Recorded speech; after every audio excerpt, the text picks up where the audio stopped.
آج لوگ کہتے ہیں فلانی چیز کا سکوپ نہیں ہے، ہم یہ کریں گے تو پتہ نہیں اللہ ہمیں دے گا کہ نہیں دے گا۔ دیکھیں، اللہ کہہ رہا ہے کہ جو بھی ایکسلنس کے ساتھ چلے گا، لیکن شرط ہے ایکسلنس اور ظاہر ہے کمپیٹنس، یہ دو چیزیں بہت امپورٹنٹ ہیں، اور ایکسلنس میں کوالٹی بھی آتی ہے۔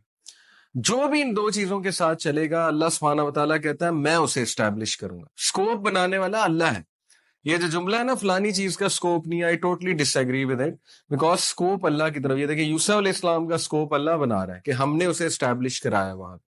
اسی طرح آپ دیکھیں موسیٰ علیہ السلام، جب وہ وہاں سے فیوجیٹو بن کے بھاگ گئے، آپ نے واقعہ سنا ہوگا، ایک بندہ ان سے قتل ہو گیا غلطی سے، سورہ قصص میں پورا واقعہ ہے، مکہ مارا، وہ بندہ قتل ہو گیا ان سے، تو اب ان کے دل میں خوف آیا کہ جو فرعون ہے وہ تو مجھے پنش کرے گا، تو وہ بھاگ گئے وہاں سے۔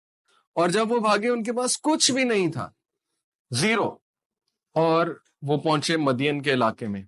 وہ پھر بڑا مشہور واقعہ کہ وہاں پہ دو لڑکیاں تھیں، وہ اپنی بکریوں کو جو ہے وہ پانی پلا رہی تھی، ان سے کنورسیشن ہوئی، موسیٰ علیہ السلام نے کہا کہ مجھے اجازت دیں، میں آپ کی بکریوں کو پانی پلاتا ہوں۔ امیجن، ایک بندہ پریشان ہے، فیوجیٹو ہے، بھاگا ہوا ہے، اس کو تو ڈپریس ہو جانا چاہیے، بجائے کہ ڈپریس ہونے کے وہ نیکی کا عمل کر رہے ہیں، کہہ رہے ہیں مجھے موقع دیں، میں ان کو پانی پلاتا ہوں۔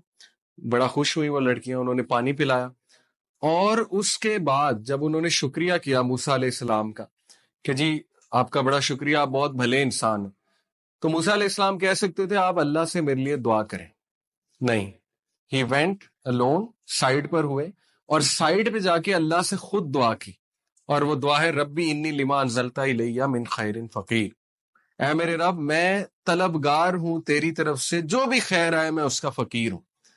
اور تفسیر میں آتا ہے، ہسٹری اس بات کی گواہ ہے کہ اس دعا کے نتیجے میں موسیٰ علیہ السلام کی شادی بھی ہوئی، موسیٰ علیہ السلام کو گھر بھی ملا، موسیٰ علیہ السلام کو روزگار بھی ملا، اور موسیٰ علیہ السلام کو اولاد کی نعمت سے بھی اللہ نے نوازا، کیونکہ ایک ایکٹ آف گڈنس تھا۔ دیکھ لیں، ایک ایکٹ آف گڈنس، ایکسلنس پہ جا کے انہوں نے مدد کی ان خواتین کی، اللہ کو پسند آیا، اور اس ایکٹ آف گڈنس کا وسیلہ بنایا انہوں نے اللہ سبحانہ وتعالیٰ کے سامنے۔ دیکھیں، اللہ سے خود مانگا کریں، یہ بات ٹھیک ہے آپ دوسروں کو کہیں میرے لیے دعا کریں، لیکن خود جائیں گے تو اللہ سبحانہ وتعالیٰ کو زیادہ خوشی ہوگی۔ اور موسیٰ علیہ السلام نے یہی کیا کہ اپنے نیک عمل کو وسیلہ بنا کے اللہ سبحانہ وتعالیٰ سے مانگ لیا کہ اللہ اگر آپ کو یہ پسند آیا ہے تو میں آپ سے خیر کا طلبگار ہوں، میری مدد فرما دیجیے، اور پھر اللہ سبحانہ وتعالیٰ نے دیا۔ اور یہ اتنا امپورٹنٹ ہے، ہم اس کو بڑا کیجول لیتے ہیں۔ آپ دیکھیں کہ اتنے بڑے بڑے لیسنز ہیں ہمارے لیے، اور یہ لیسنز اگر ہم سیکھ لیں اسی ایج میں، جو گروتھ کی ایج ہے، تو ہمارے لیے بہت فائدے مند ہے۔ یوسف علیہ السلام نے، آپ کو پتا ہے کہ دو لوگ تھے، ان کی ڈریم انٹرپریٹیشن کی، اور پھر وہ دونوں کو رہائی مل گئی جیل سے، جیل کا واقعہ ہے۔ تو ان لوگوں کو انہوں نے کیا کہا تھا کہ جاؤ تم جا کر، ان میں سے ایک جو ہے نا بادشاہ کا درباری تھا، اسے کہا جاؤ بادشاہ کو جا کر میری صفائی پیش کرو کہ میں برا نہیں ہوں، یا میں نے یہ عمل نہیں کیا، اور میں غلط جو ہے ناانصافی سے جیل میں ہوں۔ آپ کو پتا ہے جب وہ شخص وہاں گیا تو وہ بھول گیا، اس کے ذہن سے بات نکل گئی کہ میں نے بادشاہ سے کرنی ہے۔ اور روایات میں آتا ہے، اس پہ تھوڑا اختلاف ہے لیکن چلیں، روایات میں آتا ہے کہ 7 سال مزید یوسف علیہ السلام جیل میں رہے۔ اور یہ کس لیے تھا؟ سورہ یوسف میں اللہ نے کہا کیوں؟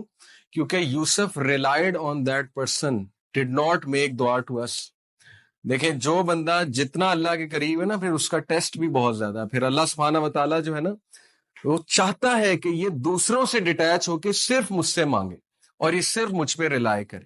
اور یہی عین توحید ہے کہ ریلائنس اللہ پہ ہے۔ کوئی بھی انسان مجھے رزق نہیں دے سکتا ہے، سکسیس نہیں دے سکتا ہے، جیسے ہی آپ نے کسی انسان پہ ریلائنس کی۔